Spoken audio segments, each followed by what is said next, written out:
नमस्कार मित्रों, स्वागत है आपका हमारे इस चैनल में। अगर आप एक सीएससी वीएलई हैं, कॉमन सर्विस सेंटर संचालक हैं, तो आप सभी के लिए बहुत बड़ी अपडेट निकल के आ रही है। सीएससी के माध्यम से बैंक स्टेटमेंट निकालने की सर्विस चालू कर दिया गया है, जहां पर अब आप लोग किसी भी बैंक का बैंक अकाउंट स्टेटमेंट निकाल के कस्टमर को प्रोवाइड कर सकते हैं। आपके दुकान पे जितने भी कस्टमर्स आते हैं, चाहे उनका किसी भी बैंक में खाता हो, उन सभी कस्टमर के आप लोग बैंक अकाउंट स्टेटमेंट निकाल कर उन सभी को प्रोवाइड कर सकते हैं। जो कि आज की इस वीडियो में हम जानेंगे कि अपनी सीएससी आईडी के माध्यम से लोगों के बैंक स्टेटमेंट को किस प्रकार से निकाला जाता है।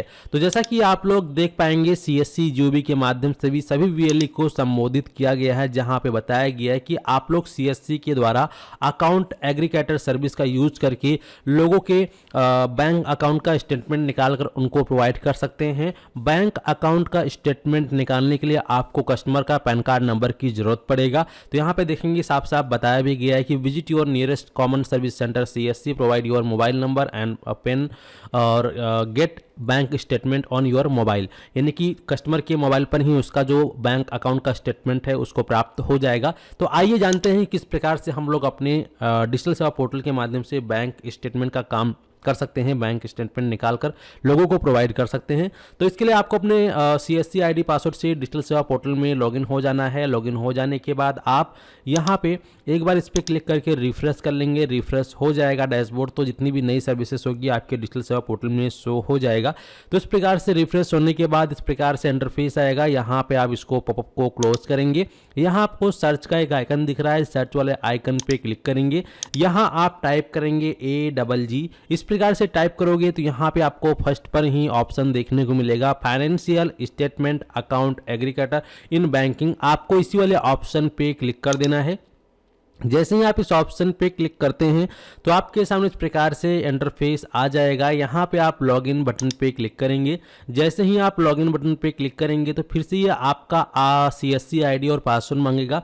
तो आपको अपना सीएससी आईडी पासवर्ड यहाँ दर्ज कर देना है, कैप्चा यहाँ डालना है। कैप्चा अगर समझ में ना आए तो इस पर क्लिक करके इस कैप्चा को इस प्रकार से आप रिफ्रेश कर सकते हैं। तो कैप्चा जो भी आपको दिखा गया है, कैप्चा आप सही डालेंगे। अगर कैप्चा गलत डाल देते हैं तो आपको लॉगिन करने में समस्या आएगी। कैप्चा सही डालने के बाद फिर आप यहाँ पे साइन इन बटन पे क्लिक करेंगे। तो यहाँ पे हमारा यूजर नेम पासवर्ड कह रहा है गलत है। खैर ऐसा कुछ भी नहीं है, पासवर्ड यूजर नेम हमने ऑलरेडी पहले से सेव कर रखा है। तो खैर दोबारा से हम यहाँ पे जो है कैप्चा डालते हैं, कैप्चा में मिसमैच होता है तो इस प्रकार से प्रॉब्लम कई बार देखने को मिल जाता है। तो खैर कोई दिक्कत नहीं है। यहाँ पे हम दोबारा से कैप्चा को डालेंगे। इसके बाद हम साइन इन पर क्लिक करेंगे। तो जैसे साइन इन पे क्लिक करें हैं तो आप देख पाएंगे कि हम अपनी आईडी के माध्यम से इसके अंदर लॉगिन हो चुके हैं।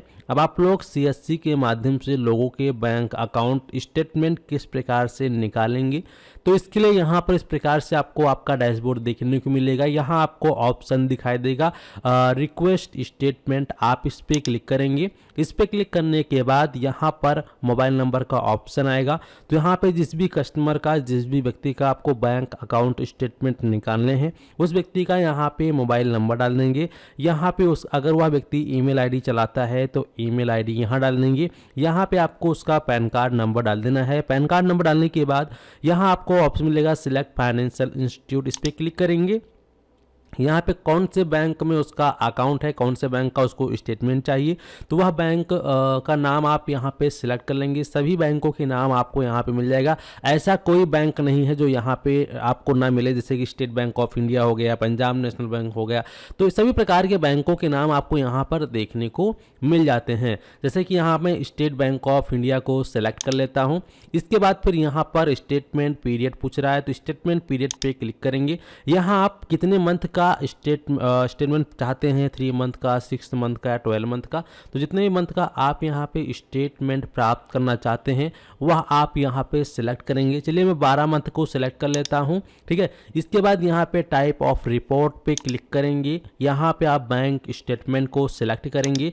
इसके बाद फिर आप यहाँ पे कंटिन्यू वाले ऑप्शन पे क्लिक करेंगे। यहाँ पे आपका मोबाइल नंबर देखने को मिलेगा, प्लस यहाँ पर आपकी इसी नंबर पर 6 अंक का OTP जो है भेजा गया है। तो तो जो 6 अंक का OTP आपको प्राप्त हुआ होगा वह OTP आप यहाँ पे डालेंगे और कंफर्म पे जैसे ही क्लिक करेंगे आप देख पाएंगे इस प्रकार से जो हमारा अकाउंट है उसको इन्होंने फैच कर लिया है। इस प्रकार से हमारा स्टेट बैंक ऑफ इंडिया में जो अकाउंट है उसका लास्ट का 4 डिजिट भी देखने को आपको मिल जाएगा।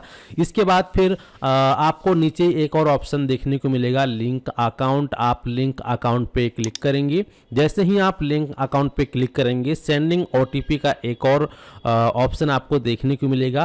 इस बार जो OTP है वह आपको स्टेट बैंक ऑफ इंडिया के माध्यम से प्राप्त होगा, यानी कि जो भी आपने बैंक सेलेक्ट किया होगा सेकंड टाइम पे आपको उस बैंक के माध्यम से OTP प्राप्त होगा। तो वह OTP फिर आप यहाँ डालेंगे, इसके बाद कंफर्म करेंगे।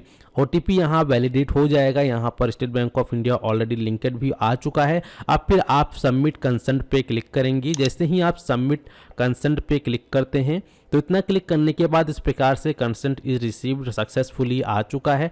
अब यहाँ पर इस प्रकार से आने के बाद अब आपको क्या करना है कि यहाँ पर आपको एक बार इसको इस प्रकार से रिफ्रेश कर लेना है। जब आप रिफ्रेश करोगे तो आप देख पाओगे आपका यहाँ पर रिक्वेस्ट ID, क्रेडिट डेट, यहाँ पे पैन नंबर, यहाँ पे मोबाइल नंबर डाटा स्टेटस में अवेलेबल है। यहाँ पे पेमेंट स्टेटस अभी पेंडिंग दिखा रहा है जिसका चार्ज यहाँ पे 50 रुपीज़ रहने वाला है। तो यहाँ पे चलिए हम पे वाले ऑप्शन पे क्लिक कर देते हैं। इतना क्लिक करते हैं ये हमें जो है CSC पेमेंट पेज पे ले जाएगा जहाँ पर हमारा जो है इस प्रकार से आपकी स्क्रीन पर पॉपअप खुलेगा, पॉपअप, ठीक है। तो यहाँ पर अब आपका जो भी CSC का पासवर्ड है तो आपका जो भी CSC का पासवर्ड होगा वह अपना पासवर्ड यहाँ पे डालना है। तो पासवर्ड हम यहाँ पे डाल देते हैं। इसके बाद हम यहाँ पर वैलिडेट पे क्लिक करेंगे। यहाँ पे आप देखेंगे जो सेल अमाउंट है 50 रुपीज़ है, आपके वॉलेट से सिर्फ जो 18 रुपये कटेगा, ठीक है।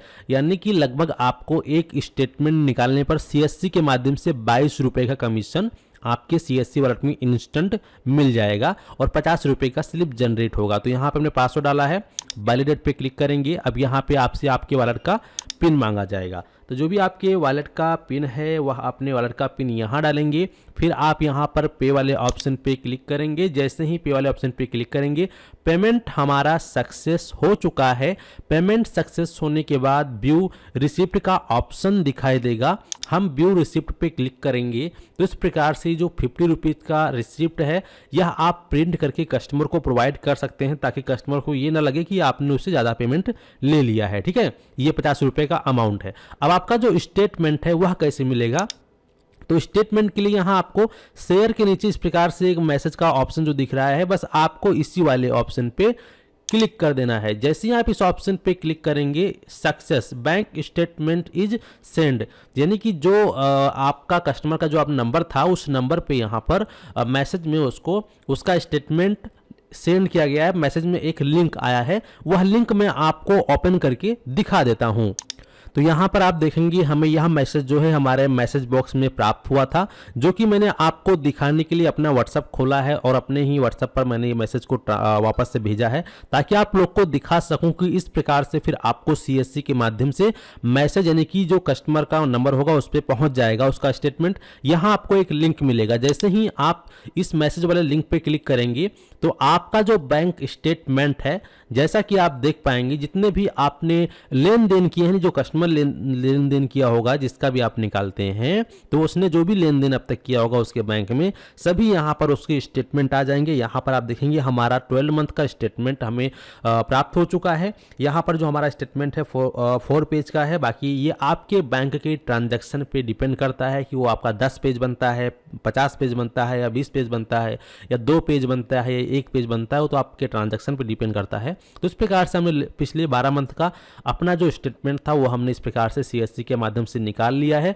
तो यहाँ पे आप बहुत ही आसानी से इंस्टेंट हैंड टू हैंड, यहाँ पे देखिए कोई टाइमिंग नहीं लगा है, तुरंत ही हमने जो है अपना स्टेटमेंट निकाली। हालांकि CSC को आपको चार्ज पे करना पड़ेगा तभी जाकर आप ये काम कर सकते हैं, वरना आप में से काफ़ी सारे ऐसे कस्टमर्स आपके पास आते होंगे कि भाई हमारा बैंक का स्टेटमेंट निकाल दीजिए, हम बैंक नहीं जाना चाहते हैं। ऐसे बहुत सारे लोग होते हैं जिनके पास टाइम नहीं होता है। तो आप लोग उन व्यक्तियों का अपने CSC ID के माध्यम से इस सर्विस का यूज करके जो है उनके अकाउंट का स्टेटमेंट निकाल सकते हैं। चाहे कोई भी बैंक अकाउंट हो, आप यहाँ पे देखेंगे इस प्रकार से हमारा स्टेटमेंट है, ठीक है। तो उम्मीद करते हैं कि आप लोग अच्छे से समझ गए हैं। अगर इसके अलावा कोई और जानकारी चाहिए तो कमेंट सेक्शन में कमेंट करके आप लोग बता दीजिएगा। और यहाँ पे प्रत्येक स्टेटमेंट निकालने पर आपको 22 रुपये का कमीशन इंस्टेंट आपके CSC वॉलेट में मिल जाएगा। यहाँ पे मैं अपना ट्रांजैक्शन दिखा दूँ तो यहाँ पे आप देखेंगे अभी अपडेट नहीं हुआ है, इसको रिफ्रेश करना पड़ेगा। तो मैं रिफ्रेश करके आपको दिखा देता हूँ पहले तो, ठीक है। तो यहाँ पे हमने इसको रिफ्रेश किया, रिफ्रेश करने के बाद देखेंगे हमारे वॉलेट से फाइनेंशियल स्टेटमेंट अकाउंट एग्रीगेटर, यहाँ पे आप टाइम डेट देखेंगे 18.35 रुपये, यानी लगभग हमें जो है 22 रुपये कमीशन हमारे CSC वॉलेट में रह जाता है। 18 रुपये का अमाउंट कटता है और 50 रुपये का स्लिप जनरेट होता है, जो कि मैंने आपको अभी दिखाया ही था, ठीक है। तो उम्मीद करते हैं कि आप लोग अच्छे से समझ गए हैं। चैनल पर पहली बार आए हैं तो फटाफट चैनल को सब्सक्राइब कर लीजिएगा, साथ ही साथ नोटिफिकेशन बेल आइकन को ऑल पे क्लिक करके ऑन कर लेना, ताकि आप इसी प्रकार की इन्फॉर्मेटिव वीडियो देख पाएं। धन्यवाद।